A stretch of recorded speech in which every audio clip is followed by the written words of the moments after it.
Allez messieurs, on est page Chet Amoud Bet, en bas de la page, on est dans l'élargissement de la ligne, premier élargissement.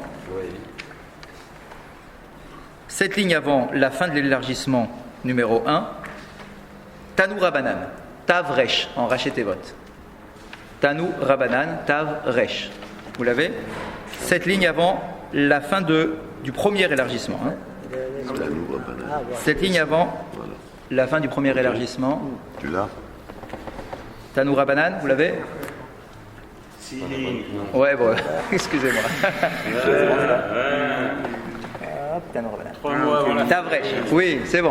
Non, C'est c'est bon. pas ça. Page 12. Lolo, tu l'as? Non, c'est pas ça. Alors, vous l'avez? Si, c'est ça. C'est parti. Si, C'est ça, c'est ça. C'est en. On a brûlé. en Ah, initial, d'accord. voilà. Ouais, Allez, on y va. j'ai cherché. Rappelez-vous, on était restés ensemble. On était restés ensemble mercredi avant Shavuot, parce que la semaine dernière c'est Shavuot, donc il y a 2 semaines. On avait rappelé le principe. Que la bracha ne peut pas se répandre sur des choses qui sont visibles. Vous vous rappelez? On avait dit que pour qu'il y ait une bracha, il faut faire les choses de manière cachée. À tel point que si les premières tables de la loi ont été brisées, c'est parce qu'elles ont été données en public, avec son, lumière, etc. Et que ça a attiré une sorte de haïnara sur les tables de la loi, et c'est pour ça qu'elles ont été brisées. C'est comme ça que nos chachamim l'interprètent. Et on était resté sur ça. On continue. Tanou Rabanan. On nous enseigne dans une braïta. Anirnas la mode et gerano. Celui qui vient pour mesurer la récolte qu'il a eue dans l'année. Je vous rappelle, il y a un moment où, avant l'hiver, où on engrange la récolte. Et donc le plaisir, c'est quoi? C'est que tu rentres chez toi, dans ta grange, et tu vas maintenant mesurer, peser combien tu as eu dans l'année. C'est maintenant qu'on peut peser. Avant, on ne pouvait pas. D'accord? Donc, on nous dit, celui qui rentre dans sa grange avec l'intention de mesurer les volumes de quantité de moissons, etc., Omer, avant de commencer, il a une phrase à réciter. Recommencez depuis le début de la phrase. Celui qui vient dans sa grange pour mesurer les quantités de moissons qu'il a fait, il rentre dans sa grange. Avant de commencer à peser, à mesurer, etc., il a une phrase à réciter. Quelle est cette phrase? Yehi ratson milefanecha, Hashem Elokeinu, shetishlar beracha bema'aseh yadenu. C'est une sorte de Yehi ratson, c'est-à-dire je demande à Kadosh Baruch Hu de faire en sorte que la récolte que je m'apprête, vous avez bien vu, que je m'apprête à mesurer, avant de commencer, je demande à Kadosh Baruch Hu qu'il envoie la bracha sur cette récolte et que l'œuvre de mes mains de toute la saison qui est écoulée maintenant, j'ai semé, j'ai tout récolté, j'ai vanné, j'ai tout, que toute cette œuvre-là soit bénie par toi et maintenant je vais mesurer. Donc c'est une phrase à réciter avant de commencer. Faire ça tous les matins en rentrant au bureau. Mais oui, mais vous avez raison. Si tu fais les comptes, oui. Et on continue. On continue. On nous dit, Itril, la mode. C'est des bottes. Maintenant, une fois qu'il a commencé à mesurer, Omer, il doit dire la chose suivante. Il y a une bracha à réciter. Baruch, Asholear bracha bakeri azé. Béni sois-tu éternel, Asholear bracha, qui va envoyer une bracha à tout ce tas de récoltes qui est là dans ma grange. Ça veut dire quoi? Ça veut dire que lorsque tu t'apprêtes à mesurer ta richesse, avant de commencer, tu as déjà une sorte d'introduction où tu demandes à Kadosh Baruch Hu d'envoyer sa bracha sur toute l'œuvre de tes mains. Et une fois que tu commences, tu récites la bracha de je t'en prie, Hachem, fais en sorte que d'envoyer la bracha dans ce tas-là, ce tas de récoltes qui est devant moi. Ve'imadad ve'acharkar berach arezet filat shav. Et il nous dit maintenant, s'il a déjà fini de mesurer et qu'il fait maintenant la bracha, c'est une bracha où il a utilisé le nom de Dieu en vain. C'est une bracha levatala. Pourquoi? La leçon est très belle. Parce que tu ne peux pas faire de bracha lorsque les choses sont déjà mesurées. Comment est-ce que tu veux que la bracha se répande sur quelque chose que tu as déjà toi-même limité? Bien sûr. Quand tu l'as limité, tu as 10 kilos, Merci. tu auras 10 kilos. Merci. Qu'est-ce que je te dis? Tu as 10 kilos, tu as 10 kilos. Quand tu sais déjà que tu as 10 kilos, tu as 10 kilos. Tu ne peux pas demander à Hachem d'envoyer une bracha sur ça. Il ne peut pas y avoir plus. Tant que tu n'as pas mesuré, alors il y a une sorte de souplesse dans la quantité. Et tu dis à Hachem, je t'en prie, fais en sorte qu'il y a 12 kilos. Voilà. Mais une fois que tu as déjà défini qu'il y a 10, comment tu veux que la bracha elle vienne se répandre maintenant? Ce qui est limité ne peut plus recevoir de bracha. La bracha elle doit toujours avoir un vase pour rentrer. Si toi tu as limité, tu as fermé la porte, comment tu veux que la bracha elle rentre? Entre guillemets, on nous dit, c'est nos chachamim qui nous disent, tu fais une bracha pour réussir un examen. Oui, nos chachamim nous disent, une fois que l'examen il est fait, il n'y a plus de bracha à faire. C'est fini. Qu'est-ce que je te dis? C'est fini. Quand tu as rendu la feuille elle est là maintenant. C'est figé. Qu'est-ce que tu veux donner comme bracha là-dessus? La bracha elle doit se faire avant de commencer ou au moment où tu écris. Là, fais une bracha pour que il envoie une bracha sur ce que tu vas écrire. Mais une fois que c'est figé, c'est figé. Si tu as écrit une idiotie, c'est une idiotie maintenant, c'est fini. D'accord? Une fois qu'elle est sortie de ton stylo, elle est sortie. Hein?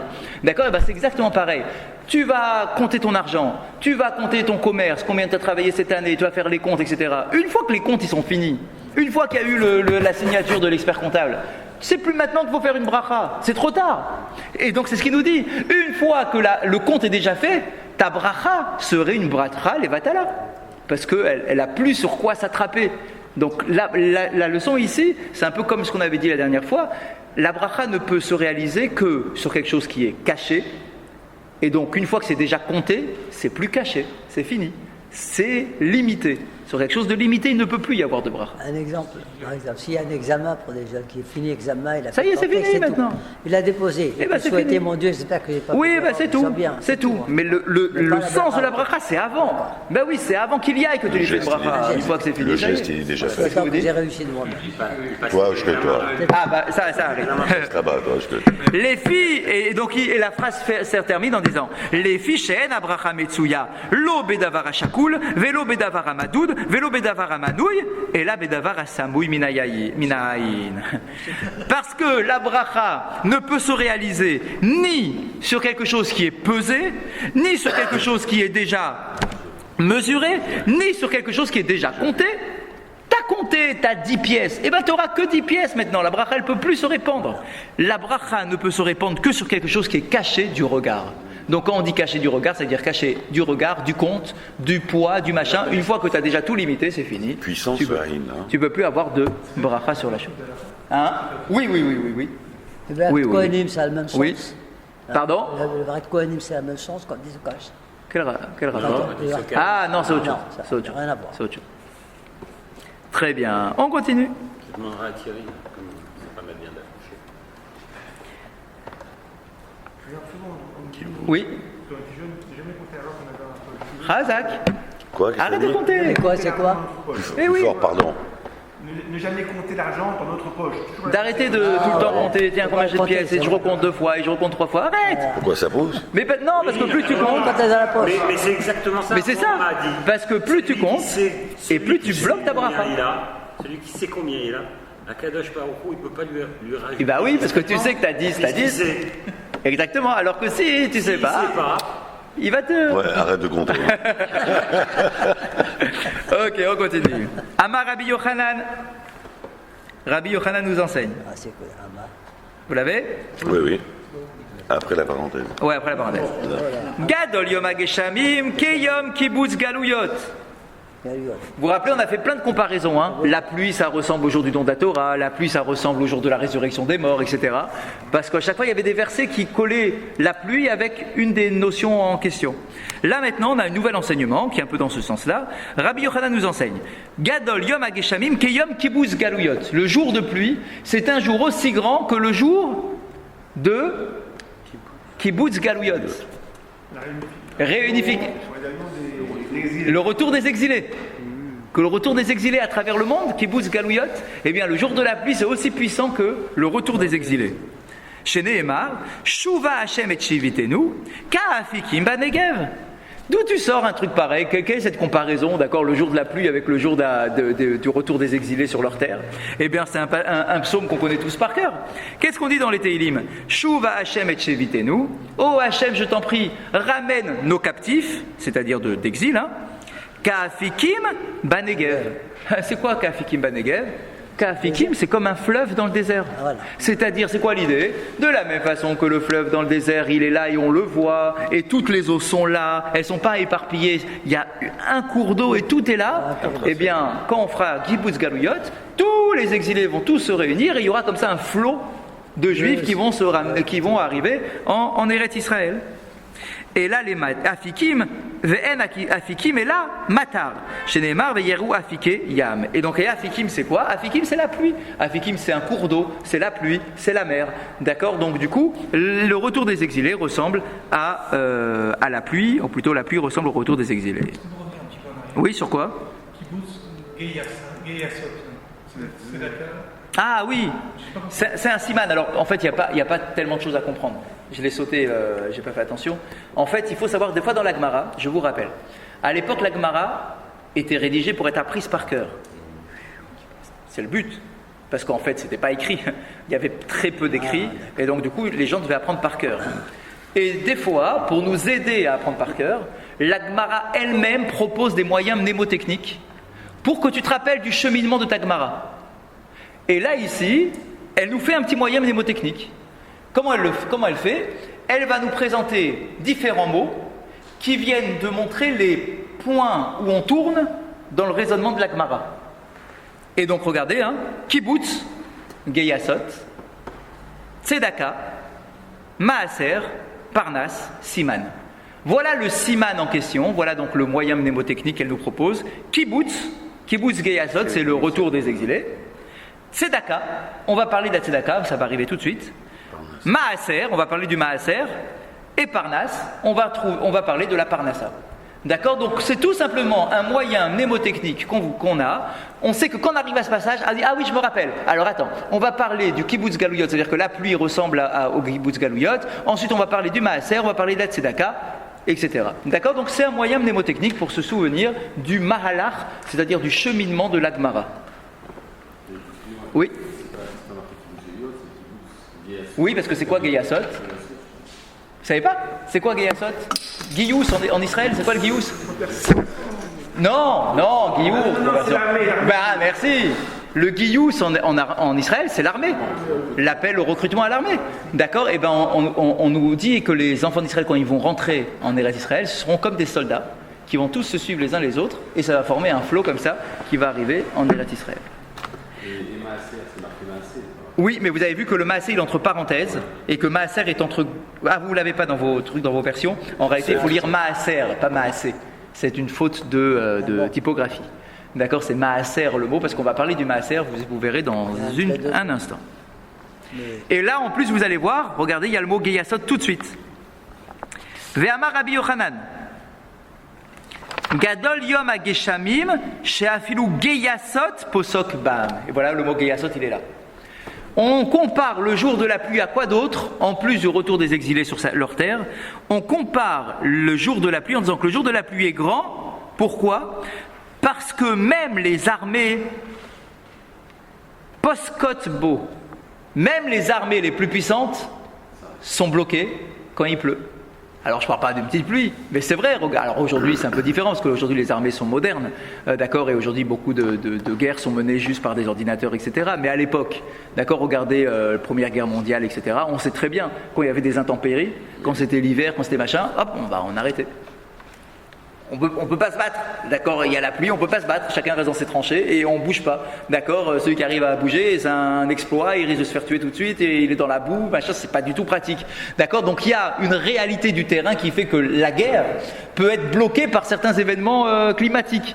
Et bien on nous dit, regarde la pluie comme c'est puissant quand même, alors qu'il peut y avoir des ennemis qui sont prêts à s'entretuer un camp contre un autre, quand il pleut, chacun reste chez soi. D'accord, on n'attaque pas un jour de guerre quand il pleut. D'accord, on reste dans les tranchées et puis on attendra que la pluie passe. Chez Nehemar, Tela mea rave nachet gedudea.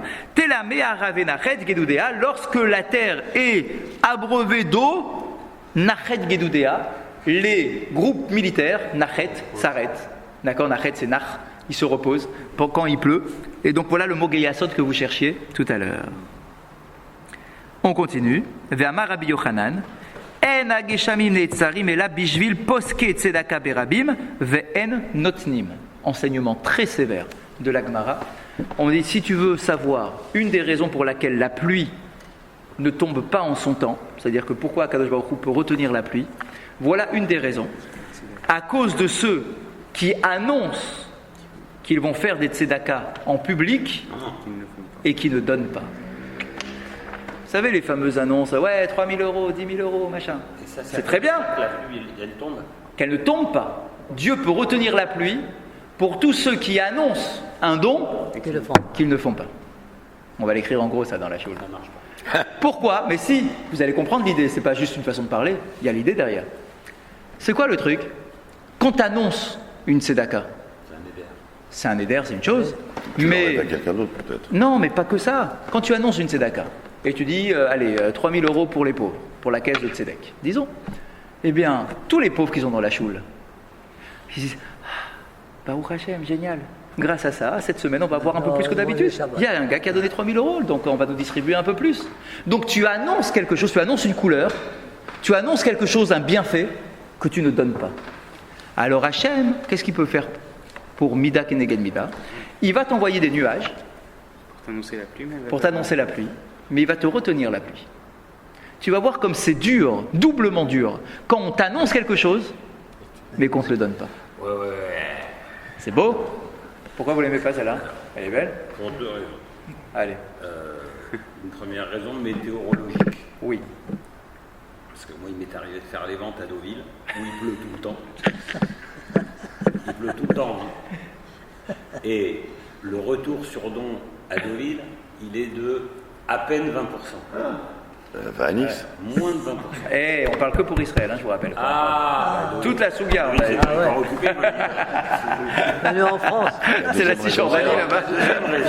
La deuxième raison, c'est que voilà, il y a quelqu'un qui annonce un don, qui ne le fait pas. Oui. Il n'y a pas de raison Que le glal dans son ensemble n'aura vous pas la allez pluie. voir. soit pénalisé. Alors vous aurez une réponse bientôt. Parce que la Vous pénalisation, aurez la réponse. elle va au-delà, elle va pénaliser les oui. gens qui, eux, honorent leurs paroles et qui, eux, vont justement aider Alors, vous allez avoir cette question-là, elle est Moi, je bonne. reçois la pluie et toi, tu la reçois pas. Pourtant, on est Celle-là, elle est bonne, cette question. Il y avait deux réponses. Premièrement, vous voyez ici que le texte, il est au pluriel. Notne tzedaka. S'il y a des gens, ça veut dire beaucoup de gens qui annoncent, mais qui ne concrétisent pas leurs dons. Ça veut dire que c'est collectif, c'est un problème collectif ici. D'accord? Donc effectivement, la pluie est privée pour la collectivité. Donc ça, on comprend. Et vous aurez une deuxième réponse un peu plus loin. Et vous aurez une deuxième réponse un peu plus loin. Pluriel. De quoi? Dans la bracha, là, je disais tout à l'heure, celui qui va rentrer dans son... C'est la dernière année. Oui. vous avez utilisé un pluriel aussi, l'œuvre de nos mains. Maasé, alors attends, je ne me rappelle plus. Maasé, il y a des nous, ouais, l'œuvre de nos mains. Pourquoi il y a un pluriel? Le mec, Parce il que a monté sa récolte, il a travaillé. Mais parce que toutes nos brachot, elles sont. il y en a deux, mais toutes nos brachot, elles sont au pluriel. Quand on demande la parnassa, la refoua, le machin, on est tous dans un collectif. Pour tous. Collectif. On le souhaite Pas à la personne. Là. des voyages. Le gomel. Ah, ça c'est différent parce que là c'est toi qui C'est toi as qui tiré nous- profit de quelque chose. C'est un remerciement que tu fais après avoir bénéficié de quelque chose. Quand tu as été préservé pendant ton voyage, alors tu remercies. On fait Toi, la prière pour tu ne peux pas dire nous, c'est toi, Merci, tu mon Dieu, remercies. d'arriver. Mais quand on s'apprête à compter notre récolte, tout le monde a fait sa récolte en même temps. Donc tu demandes à Kadosh Baruch Hu que l'œuvre de nos mains, Non, mais- à nous tous, soit bénie. Ok. Shneemar, Nesiim, Veruar, Vegeshem, Aïn, Ish, Mitalel, Bematat, Shaker. Et donc, d'où est-ce que tu sais que la pluie est retenue à cause de gens qui annoncent un don mais qui ne le réalisent pas? Parce que tu as un verset qui nous dit quoi dans Michelet? Nesiim, il y a des nuages. Je vous rappelle que Nassi, c'est un nuage aussi. Nesiim, il y a des nuages. Veruar, Le vent. et il y a du vent, ça veut dire que les conditions climatiques sont bonnes pour qu'il y ait la pluie. Vegeshem Aïn, et pourtant il n'y a pas de pluie. Ça veut dire que c'est rageant. Quand c'est la sécheresse, que le ciel est bleu, bon, c'est la sécheresse. Mais quand tu as le ciel qui est chargé, plein de nuages, il y a du vent, mais il n'y a pas de pluie. Ish mithalel bematat shaker. Eh bien, cela est comparé à un homme qui s'enorgueillit en disant à tout le monde, regardez comment je fais des gros dons. Moi j'ai annoncé 3 000, j'ai annoncé 10 000. Les métat shaker. Mais c'est un menteur, il n'a rien donné. Eh bien c'est comme ce nuage qui vient annoncer beaucoup de bonnes choses, mais qui ne donne pas son eau. Et donc, c'est quelque chose de négatif. Bon, monsieur Terre. Ve'amar Rabbi Yochanan, on tourne la page. Pour ceux qui ne l'ont pas, on change de page. Page tête. Écoutez ça, enseignement célèbre de chez célèbre. Maï dirti. Pourquoi est-il écrit dans la Torah Aser Teaser? Pourquoi est-ce que dans la paracha des fêtes, il est écrit dans la Torah, dans Devarim, Aser Teaser? On nous parle ici de quoi? De la mitzvah du Maaser. On va parler un peu d'argent. La mitzvah du Maaser. Mitzvah du Maaser, donc c'est le 10e que l'on donne. Pourquoi est-ce que la Torah, elle dit 2 fois le mot Aser Teaser? La dîme, tu prélèveras la dîme. Pourquoi 2 fois Aser Teaser? On devrait dire juste Aser ou Teaser, prélève la dîme, point, une seule fois le verbe. Pourquoi 2 fois le verbe? Réponse célèbre de la Gemara, Aser Bishvil Shetit Asher. En fait, c'est un jeu de mots qu'il faut faire. Aser, c'est-à-dire donne la dîme, afin que Tit Asher, afin que tu t'enrichisses. Tu t'enrichis, c'est ça. Ça veut dire, c'est le même mot, mais tu prends le point du sin et tu le mets à droite. Au lieu qu'il soit à gauche pour faire un sin, tu le mets à droite pour faire un shin. Aser, Kedé chez Tit Asher. Donne ta dîme et sache que quand tu donneras ta dîme, tu t'enrichiras. Voilà.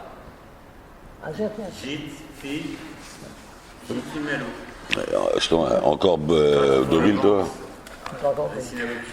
Alors, je continue tout de suite la Gemara. Après, on discute sur le Maaser. On continue tout de suite la Gemara. Écoutez ça. Ashkiche Rabbi Yochanan inuka de Resh Lakish. Rabbi Yochanan, un jour, a trouvé dans la rue le fils de Resh Lakish. Je vous rappelle, Resh Lakish et Rabbi Yochanan, quel est le lien entre les deux? Ils avaient le même prof. Non, mieux que ça. Mieux que ça. Son beau-fils, son gendre. Merci. C'est son beau-frère. Ah, son beau-frère. Rabbi Yochanan et Resh Lakish, ils sont beaux-frères. C'est Rabbi Yochanan qui a été convaincre Resh Lakish alors qu'il était chef des brigands. Il a été le convaincre de faire teshuva en mettant en jeu la possibilité de se marier avec sa sœur, qui était très belle. Ok? Donc ils sont beaux-frères. Bien. Un jour, Rabbi Yochanan a trouvé dans la rue, il a croisé dans la rue son neveu, le fils de Resh Lakish, le fils de sa sœur. D'accord? Ils sont croisés dans la rue. Bon. Amarle, Emali Psuker. Rabbi Yochanan, qui voit ce petit enfant là dans la rue, il lui dit: hey, viens ici toi, récite-moi un verset. Récite-moi un verset. C'était très courant à l'époque.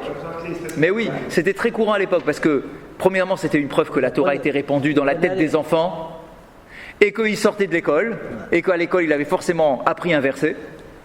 S'il a passé une journée sans apprendre de verset, c'est qu'il y a un problème, c'est qu'il faut changer d'école.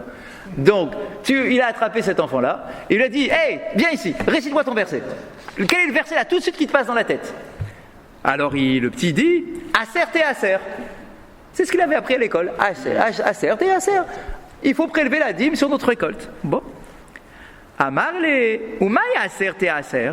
Alors, Rabbi Yochanan, qui veut un peu piquer son neveu, il dit: hey, ah ouais, il est bien ton verset, mais dis-moi, pourquoi il y a écrit 2 fois le verbe? Tu l'as appris ce verset? Ton Rav, qu'est-ce qu'il t'a dit? Pourquoi il y a écrit 2 fois le même verbe? Aser te Aser. Amarle, Aser Bishvil Shetit Asher. Il dit: oui, je sais, mon Rav il m'a appris. Aser Bishvil Shetit Asher. Tu fais le prélèvement de la dîme afin que tu t'enrichisses. Amarle. Attendez une seconde.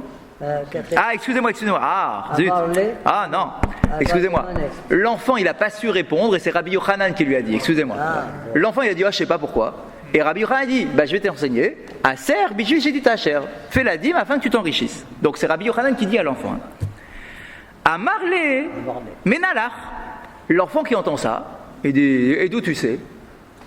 D'où tu sais que si tu donnes la dîme, tu vas t'enrichir? Une mitzvah, c'est une mitzvah, tu dois faire la mitzvah, quelles que soient les conséquences. Qu'est-ce que ça veut dire, ça? D'accord? Il dit: donne-moi une preuve que si tu donnes la dîme, tu vas t'enrichir. Amarle Zil Nassé. Rabbi Yochanan, il dit: tu veux savoir d'où je sais? Va essayer. Je t'en prie, essaye. Donne la dîme et tu vas voir, tu vas t'enrichir. Amarlé ou Misharé Nesuya Kadosh Baruch Hu.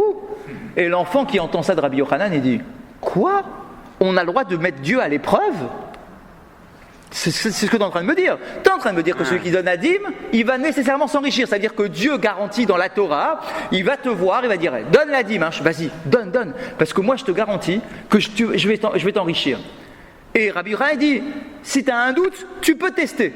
Fais la dîme, tu vas gagner plus. L'enfant, il est très surpris. Il dit quoi? C'est comme ça qu'on réagit avec la Torah? Quoi, on a le droit de mettre Dieu à l'épreuve comme ça? Alors quoi, je vais donner 10, je vais recevoir 100? D'accord, qu'est-ce que ça veut dire ce truc-là? Quoi, on peut mettre Dieu à l'épreuve? Véactive, l'otenasu et Hachem. Le petit, il se laisse pas avoir comme ça. Il dit, tu plaisantes ou quoi? Il y a écrit dans la Torah, l'otenasu et Hachem, vous n'avez pas le droit de mettre Dieu à l'épreuve. Et toi, Rabbi Yochanan, tu me dis qu'il faut mettre Dieu à l'épreuve? De quel droit tu me dis un truc pareil? Tu vas à l'encontre de la Torah. Il en a, le petit. Ouais. Ah, bien. Amarlé. Alors Rabbi Yochanan, il dit Achi Amar Rabbi Oshaya. Il dit mais j'ai une preuve. Rabbi Oshaya donne l'enseignement suivant. Effectivement, on n'a pas le droit de mettre Dieu à l'épreuve, c'est vrai. Chutz miso, à l'exception de ce sujet-là. Le maaser, c'est l'exception. Tu n'as pas le droit de mettre Dieu à l'épreuve. Ça veut dire tu as mis la tzedaka pour que quelqu'un soit sauvé, machin. Tu dis ah c'est pas juste, j'ai mis la tzedaka, pourquoi l'autre il n'a pas été sauvé? Sur ça, tu n'as pas le droit de mettre Dieu à l'épreuve. Par contre, sur le lien de cause à effet entre le prélèvement du maaser et ta fortune personnelle, Rabbi Oshaya nous dit, sur ça et uniquement sur ça, tu peux mettre Dieu à l'épreuve. Vas-y, mais tu auras. Chez Nehemar, mais attends, Rabbi Oshaya, il faut qu'il ait un verset pour prouver ce qu'il dit. Il ne peut pas dire c'est un truc comme ça en l'air. Chez Nehemar, Haviyu et kol hamaaser el bet haotzar vihi terev beveti ubechanuni nazad bazot amar Hashem tzevakot im lo eftach lachem et arubot hashamayim varikoti lachem beracha ad beli dai. Il y a un verset dans Malachi qui est magnifique. Voilà ce qu'on nous dit le verset. Haviyu et kol hamaaser el bet haotzar. Dieu s'adresse au peuple d'Israël. Il dit peuple d'Israël, la mitzvah du maaser, ce n'est pas une mitzvah facile. 1/10 de notre argent, 1/10 de notre récolte. Dis-moi, j'ai mes 50 kilos de cornichons, il va falloir en amener 5 au truc, au Beth Amikdash. C'est pas facile. Le verset nous dit, écoutez peuple d'Israël, si vous amenez votre maaser au Beth Amikdash, c'est-à-dire que vous acceptez de jouer le jeu, v'iteref beveti, et que grâce au maaser que vous amenez, mes kohanim vont manger, parce que je vous rappelle que le but du maaser, c'était pour manger, pour nourrir les Kohanim et les Lévim qui étaient au Beth Amikdash, qui n'ont pas de terre. Il faut bien qu'ils mangent les Kohanim. Avec quoi ils vont manger? Avec une part des korbanot, ça c'est pour la viande, mais toutes les fruits et légumes. D'où ils vont avoir des fruits et légumes les Kohanim? Eh bien les fruits et légumes, ça vient du maaser des Béné Israël. Donc Hachem dit, peuple d'Israël, je vous en prie, amenez le maaser dans ma maison au Beth Amikdash, afin de nourrir mes Kohanim et mes Lévim.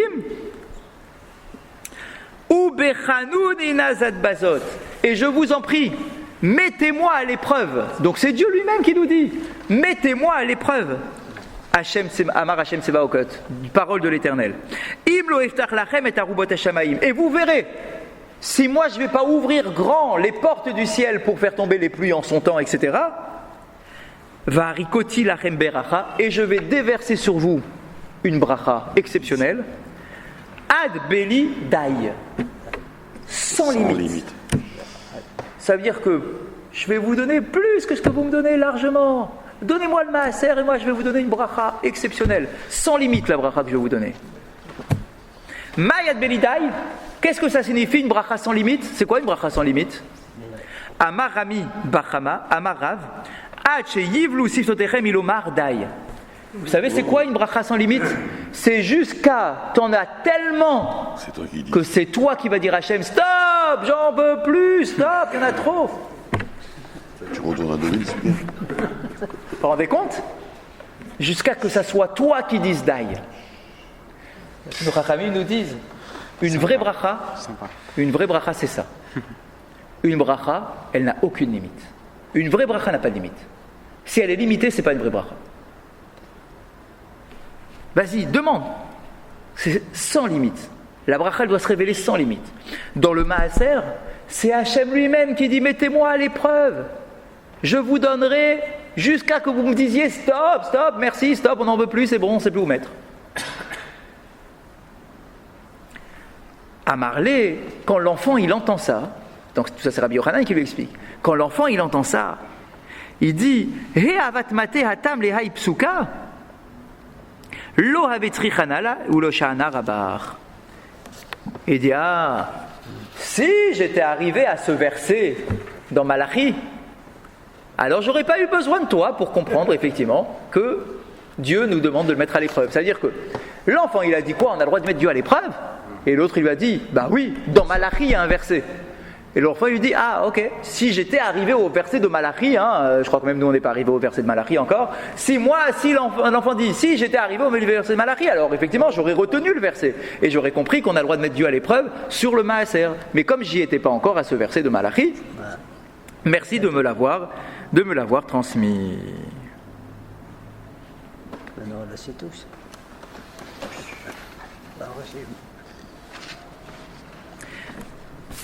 Tosfot, à gauche. Regardez la taille de ce Tosfot. Tosfot à gauche. Où est-ce que vous êtes? Vous n'avez pas tourné la page.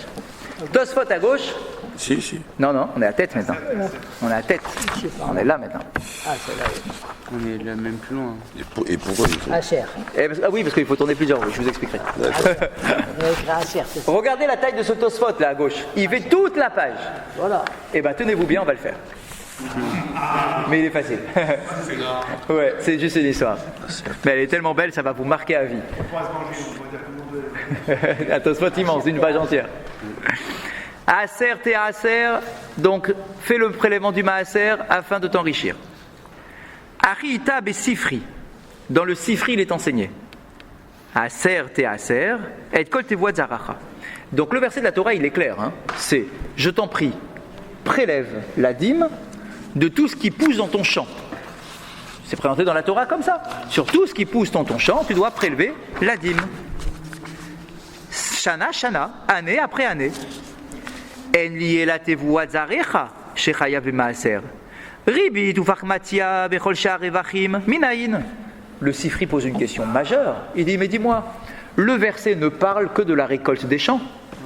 D'où est-ce qu'on sait qu'on doit prélever la dîme sur notre argent, sur nos bénéfices, sur les prêts d'argent à intérêt que l'on fait avec des goïms? D'où est-ce que je sais que j'ai le droit que je dois prélever aussi sur tous nos revenus? D'où est-ce que je sais? Tu ne peux pas te passer de la Torah. La Torah, elle parle que du champ, que de la récolte. Est-ce qu'il faut aussi inclure l'argent de notre commerce? Est-ce que je dois donner le maaser sur ce que je gagne? C'est une vraie question. Dans la Torah, il n'y a pas écrit. Dans la Torah, il y a écrit que le champ. Mais c'est pas la même Ton chose. argent, c'est un Ouais, équivalent c'est au champ. Ah, tu sais, c'est pas évident de. Enfin, je comprends l'idée. L'idée, elle serait claire, mais c'est pas écrit comme ça. Ça veut dire que la Torah, si elle voulait me dire et m'inclure tout, alors la Torah m'aurait dit, on m'aurait trouvé une autre formule. Aser te aser, fais le prélèvement sur tout ce que tu as. Vous voyez ce que je veux dire? Là, la Torah ici, elle est très claire. Elle te dit, fais le prélèvement de la dîme sur ce qui pousse dans ton champ. On pourrait très bien dire que c'est exclusivement sur ce qui me pousse sur mon champ. Et si tu n'as pas de champ, tu ne fais pas de prélèvement. Puisque le but du maaser, c'est pour nourrir les Kohanim. Donc je comprends, si je leur ramène des cornichons, ils vont manger les cornichons. Mais si je leur ramène de l'argent, les Kohanim, ils vont dire, qu'est-ce que je fasse avec ça, moi? Ouais, d'accord, mais les Kohanim, ils sont bêtes à Migdash, ils vont pas aller aux boutiques, les Kohanim. D'accord, il faut leur ramener un truc déjà tout prêt. La challah, tu leur ramènes ta pâte déjà faite, tu leur ramènes pas un kilo de farine avec des œufs. D'accord, tu leur ramènes un pain déjà prêt. Qui? Leurs femmes au Kohanim. Mais les Kohanim, mais les femmes Kohanim, elles sont pas au Beth Amikdash en même temps. Pas forcément. Donc, Mais d'un côté, oui. Sur la méthode, en fait, à chaque fois qu'on a comme ça un exemple, une illustration, on peut dire très bien c'est un toldot, c'est un have. Bah, des fois oui, Après, il y a des- des fois oui, des fois non. Oui, non, donc il faut effectivement. Donc il faut le prouver, dans un sens ou dans l'autre. Donne-moi une D'accord, mais preuve on ne peut pas dire non plus que c'est exclusif. Voilà. Mais je veux bien. Ni l'un ni l'autre. Donc en fait c'est le fond de la question. Ok, voilà. Quand tu vois le pshat, c'est restrictif. Le pshat il est clair, c'est ton champ. Mais après, Donc se pose la question, le Sifri se pose la question, est-ce que ce verset-là doit être pris de manière restrictive ou pas? C'est la question. Il y a même une fois un cas, quand on ramène le champ à la porte, Voilà, on le maaser par la fenêtre. On ne Eh ben ouais, tu vois, il y a des cas où la Torah, il faut la prendre au pied de la lettre. Est-ce que si dès que tu sors du pied de la lettre, eh ben c'est bon, c'est autorisé ou c'est interdit. Donc là, c'est la question du sifri. Est-ce que c'est que sur la récolte qu'il faut donner son maaser ou même sur l'argent qu'on gagne de manière générale? Réponse du sifri. On a la réponse officielle, retenez-la parce que c'est de là qu'on l'apprend. Hein. Quand vous donnez votre maaser à la fin de chaque mois ou de l'année, chacun son rythme, d'accord, sachez que c'est de là qu'on l'apprend, donc c'est quand même bon de le savoir. Hein. C'est pas de la Torah en tout cas, c'est pas écrit dans la Torah. Réponse du sifri. Minaïn, donc d'où est-ce que je le sais? Talmud lomar et kol. Deave matzile memar et tevuatecha. Mai kol les rabot ribit ou park matia vechol davar chez marvi arbo. Eh bien, sache que si on donne le maaser sur l'argent, c'est parce qu'il y a un mot en trop dans le verset. Normalement, le verset, il aurait dû dire aser te aser et te voitra. Prélève, tu prélèveras ta récolte. D'accord? C'est comme ça que le verset aurait dû s'exprimer. Mais pourtant, le verset dit aser te aser et kol te voitra. Prélève la dîme sur tout ta récolte. Non, toute ta récolte. Le tout en question, là, il ne sert à rien. Il aurait fallu me dire, prélève ta récolte. J'aurais compris de la même façon. Hein. Si vous me dites ma récolte, c'est toute ma récolte, hein, c'est évident. Pourquoi la Torah prend le soin de rajouter un mot, et on sait que la Torah est économe et qu'elle ne gaspille pas de mots? S'il y a un mot en trop, il faut être capable de l'analyser. Eh bien, réponse officielle du Sifri, qui est l'origine de la halacha, et nous dit, si on donne le maaser sur de l'argent, c'est parce qu'il y a un mot en trop dans le verset. Le mot kol vient inclure tout ce que tu peux gagner, que ça soit ton champ, que ça soit l'argent de ton commerce. C'est de là qu'on l'apprend. C'est de là qu'on l'apprend. Incroyable.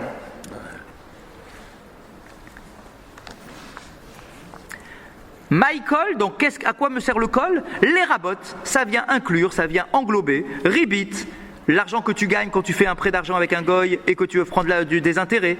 Ou parc matia, du commerce. Vechol davar chez marvi arbo, et toutes choses sur lesquelles tu gagnes de l'argent, surtout. Tu as de l'argent de poche quand tu es un gamin, tu donnes un maaser.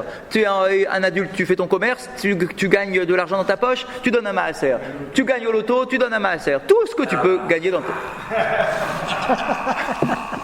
Mais attendez. Et tu gagneras encore plus. Quand t'as rien donné, Tu as le droit de mettre Dieu à l'épreuve. J'ai bien compris. Ah, le loto, ça vous a refroidi là. Ouais. Vous avez gagné quelque chose ou quoi? Il veut pas nous donner le. Parfaitement compris. Si tu prélèves, tu prélèveras davantage. Bien. Donc c'est ça. Oui. Sur le loto, Eh ben, vous vous souvenez que vous avez fait un cours où vous nous avez expliqué que celui qui joue ne peut pas être témoin.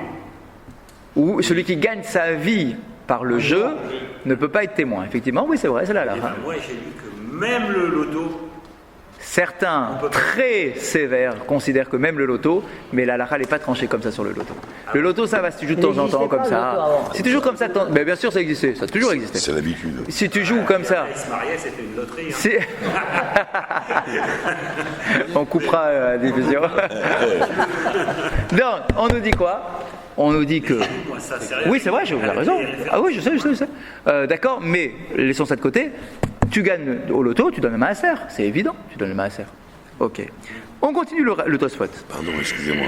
Oui. Est-ce qu'il y a une différence entre la récolte, parce que la récolte, elle est là. Oui. Donc si je donne mon maaser sur ma récolte, c'est Oui. sur la totalité de ma récolte. Bien.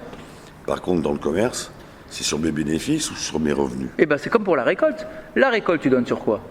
Tu Sur redonnes la sur ce qui te reste, voilà. Ah, sur ce qui reste. Bah oui, enfin ce qui reste. Bah oui, sur ce que tu as, quoi. Ce que tu mets en grange. Ça veut dire... Ce que tu mets dans ta poche. Avant la modification du Charge déduite. D'accord, alors oui, c'est vrai. Avec les... Exactement, mais c'est vrai que sur une récolte, c'est. Ouais, exactement. Mais sur notre argent, salaire, etc., alors là, effectivement, il faut déduire les charges, les sur machins. la récolte aussi. Effectivement. Mais sur la récolte, je sais pas comment ça se calculerait. Parce que sur ces 50 kilos de pommes de terre maintenant. Mais si on a des personnes pour ramasser, pour aider à la collecte, Ouais, et que tu les payes en. on les paye. Ouais. On réduit les charges. C'est ça. En tout cas, l'idée, c'est sur ce qui reste, c'est clair. D'accord? Sur ce qui rentre dans ta grange et qui est maintenant dans ta poche. Pas sur le chiffre d'affaires, sur le Non, résultat. sur le résultat. Ouais. Ok, Allons-y, c'est des bonnes questions, mais je rentre pas dedans, c'est de la halakha, c'est de la halakha, c'est pas notre cours. Comme il a dit. On continue. On continue. Tosfot. Ve'achinami ika be'agada. Et le Tosfot, il est long parce qu'il raconte une histoire. C'est pour ça qu'il est long et c'est pour ça qu'on le fait. Parce que l'histoire, elle est belle. Hayotse asade shana shana. Donc on est bien d'accord qu'il faut prélever année après année sur ta récolte. C'est-à-dire quand tu mets en grange, quoi. Kelomar. Im lo te'aser sadecha keogen lo yelecha ela hayotse minasade. Et il nous dit, sache que si tu ne fais pas ton maaser correctement sur ta récolte, c'est toi qui vas perdre. Toi, tu as l'impression qu'en faisant ton maaser, tu perds. Sache qu'en réalité, c'est l'inverse. Si tu ne fais pas ton maaser, tu vas perdre. Kelomar, c'est-à-dire, lo yasesadecha ela kefi maaserot shayu kodem. On est en train de t'annoncer ici que si tu ne fais pas le maaser, sache que l'année suivante, ton terrain ne te donnera qu'un maaser. Ah, Si toi tu ne donnes pas ton maaser, sache que ton terrain ne te donnera l'année suivante qu'un maaser de ce qu'il est habitué de produire. Donc si généralement il produit 100 kilos, tu recevras l'année prochaine que 10 kilos de ton champ. La Chendainu a yotse minasade, kelomar, ma shaita ragi leotzi le maaser minasade ou minasade.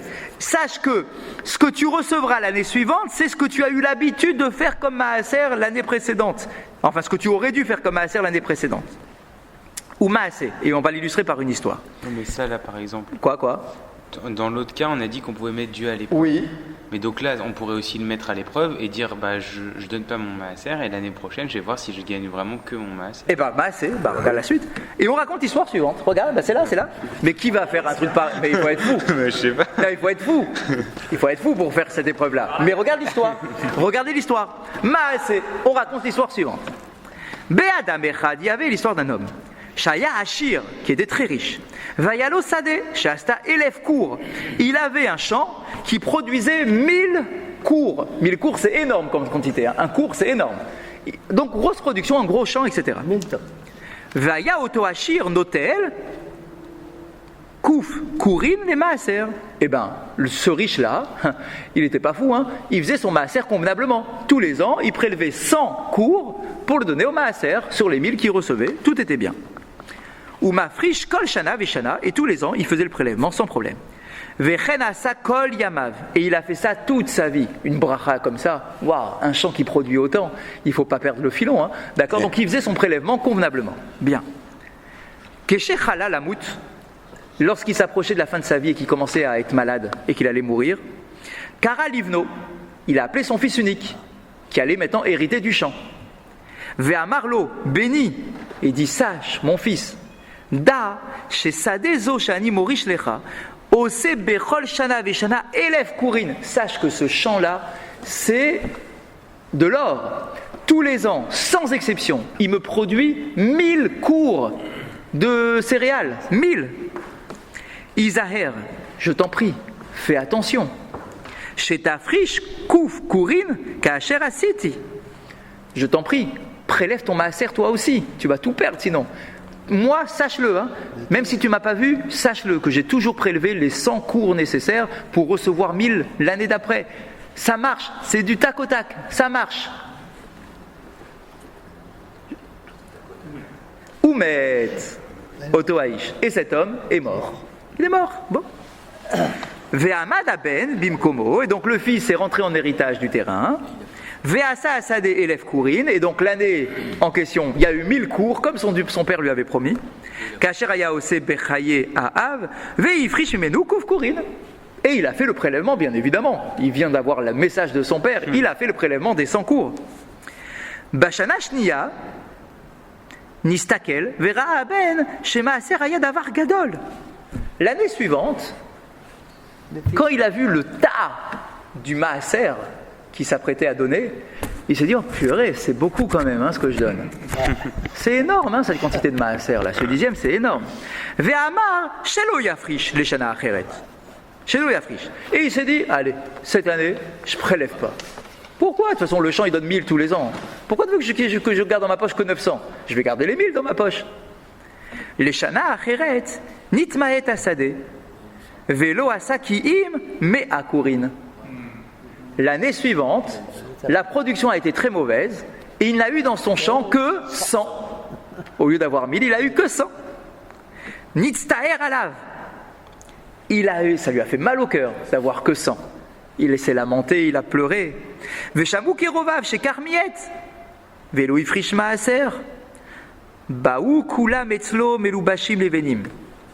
Alors, ils ont tous posé la question, mais qu'est-ce qui se passe? 100, il y a toujours 1000 dans ton terrain, pourquoi 100? Et il a dit, qu'est-ce que je dis? J'ai pas fait mon maaser cette année. J'ai pas fait mon maaser. Shamouk et Rovav, ils ont tous entendu, ça a fait le tour de la ville, parce que c'était le champ le plus riche. Chez Karmiet, qu'il en est arrivé à avoir que 10% de son champ habituel. Velo ifrish maaser, et que c'est à cause du maaser. Baou kula metzlo meluvashim levenim, usmechim. Tous les voisins sont arrivés chez lui dans son champ, habillés en blanc, et ils ont tous chanté, ils ont dansé dans son champ. Comme ça, ils ont tous dansé comme ça, tous habillés en blanc. Pourquoi? Amar lahem, kamduneli sheatem smechim bekalkalati. Il regarde ça et dit, vous n'avez pas honte? Vous êtes heureux de mon échec? Avant j'avais 1000, maintenant j'ai 100 et vous êtes tous là en train de danser devant moi. Vous n'avez pas honte de me faire un truc pareil? Amrulo, nistaer alaycha, ki garma lecha, kol hara hazot, mipene malo ifrashta maaser karaoui. Ils disent, mais c'est une leçon que tu nous donnes. Pourquoi tu n'as pas prélevé ton maaser? Si tu l'avais prélevé, tu aurais eu 1000. Le fait de ne pas prélever, Akadosh Baruch Hu, il t'a dit, si tu ne prélèves pas, tu auras que 1/10. Donc c'est la réalisation de la parole de Dieu. Donc on est heureux de s'apercevoir que la parole de Dieu tient et que ça se réalise comme il a dit. Donc ça nous donne du baume au cœur de savoir que la Torah, elle est à ce point rigoureuse. Bavera'a kimetri la kesheba sade leyadecha. Regarde, réfléchis. Au début, lorsque le champ était entre tes mains, haïta ba'al habayit. Lorsque le champ était entre tes mains, c'était toi le propriétaire, tu étais le ba'al habayit, tu étais le maître des lieux. Ve'akadosh baruch hu Kohen, shaya maaser chelko liten la'aniyim. Et finalement, si on veut donner cette image, c'est comme si c'était toi le ba'al habayit, toi tu es le grand propriétaire, et Dieu, lui, c'est le Kohen, qui attend que tu lui prélèves 10%. D'accord? Donc il y a cette image-là de toi, tu es le propriétaire, et Dieu, c'est le Kohen. Mais maintenant que tu n'as pas joué ton rôle et que tu n'as pas donné sa part à Kadosh Baruch Hu, tu n'as pas donné le 10e à Kadosh Baruch Hu, alors du coup Hachem il dit, le propriétaire que j'ai nommé sur ce terrain-là, c'est pas un bon propriétaire. Donc on va inverser les rôles. Moi Hachem, je vais redevenir le propriétaire de ce champ et lui va devenir le Kohen. C'est-à-dire que c'est lui maintenant qui va attendre qu'on lui donne quelque chose. Donc moi je prends les 1000 pour moi et je lui donne à lui que les 100. On inverse les rôles. Ve'ata Kohen, she'en sadecha ose ma shaya ose mitechila elef kurin ve'ifrish lecha mea kurin haynu dirtiv ve'ish et kadashav lo yihu kelomar keshe'eno mafrish kahogen lo yelo ela akodashim.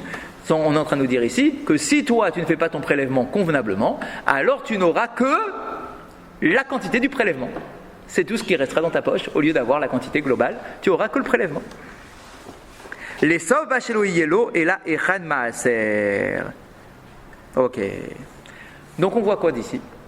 On voit que lorsqu'Akadosh Baruch Hu te donne entre les mains le privilège d'avoir de l'argent, d'avoir une récolte, d'avoir quelque chose, sache qu'Akadosh Baruch Hu, lui, c'est comme s'il te donnait un picadone, c'est-à-dire c'est comme s'il te donnait une mission. Tu es son chargé de mission. La mission, c'est laquelle? C'est d'être capable d'utiliser l'argent qui est entre tes mains pour faire du bien. Si jamais tu ne le fais pas, alors Akadosh Baruch Hu retire ce qu'il a mis en toi, parce qu'il voit que tu n'es pas capable d'assumer ta mission. Si tu n'es pas capable d'assumer ta mission, hop, je te prends ce que je t'ai donné. Je le ferai moi-même, je trouverai quelqu'un d'autre qui est plus généreux que toi. Et donc là, ici, c'est exactement ça. Aser, Titaser. Fais le maaser, parce que sinon, tu ne recevras que le maaser. Fais le maaser, sinon tu n'auras dans ta poche que le maaser. Est-ce que les impôts... Juste pour terminer, je vous laisse partir après. On nous raconte l'histoire qui est rapportée dans le Meiri. Dans le Meiri, il racontait, c'est le Rav Rosenberg qui le rapporte. Dans le Meiri, il est raconté... Parce que c'est incroyable cette histoire de mise à l'épreuve. Tu mets Dieu à l'épreuve, quoi. Ça veut dire que tu fais le maaser et Ça y est, juste parce que tu as fait le maaser, tu vas avoir toutes les brachot du monde jusqu'à que tu puisses dire à Hachem, ça y est, stop, j'en veux plus, etc. Quoi, ça va jusque-là? Alors pour illustrer, pour remettre les choses à leur place, le Meiri raconte cette histoire-là. Il raconte l'histoire d'un homme qui a son petit carrosse là avec ses chevaux. Il les nourrit bien et tout, bien. Un jour, il va se reposer un peu. Il sort dans la rue, il monte sur ses chevaux et ils n'avancent pas. Ils n'avancent pas. Qu'est-ce qu'ils ont ceux-là? Ils n'avancent pas. Il commence à donner un petit coup pour qu'ils avancent. Ils n'avancent toujours pas. Il commence à frapper de plus en plus. Les chevaux, ils n'avancent pas. Il commence à crier sur les chevaux, les insulter, machin. Il frappe. Il y a un des voisins qui regarde comme ça et dit: oh, monsieur, arrêtez de frapper vos chevaux, qu'est-ce qui vous arrive? Il ne faut pas être de violence animale, c'est interdit par la Torah. Il dit: mais vous vous rendez pas compte, ces chevaux-là, je les nourris, je fais tout avec eux et ils ne veulent pas avancer. Bien sûr que je les frappe. Le gars, il regarde comme ça, il dit: mais monsieur, vous n'avez pas enlevé les freins de la truc là? Vous n'avez pas enlevé les freins? La galgale. Si vous voulez que ça avance, il faut enlever les freins. Le Meiri dit c'est exactement pareil.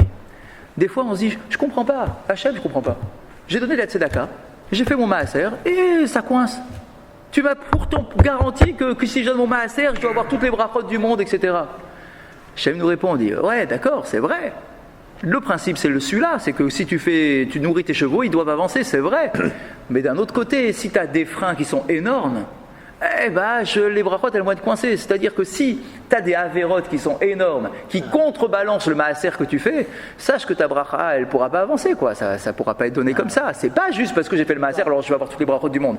Non, il faut faire le maaser, mais il ne faut pas non plus être ancré dans le sol, d'accord, et faire toutes les avérotes du monde. Sinon, ça peut pas. Sinon, ça peut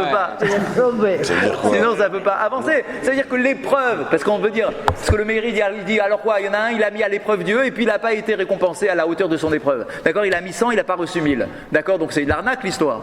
On dit non, calme-toi. Et effectivement, il peut y avoir d'autres freins, d'autres raisons qui font que les 1000 ils n'arrivent pas. Parce que tu as bouché toi-même les tuyaux, tu as mis les freins. Si tu mets les freins, la charrette elle peut pas avancer non plus, quoi.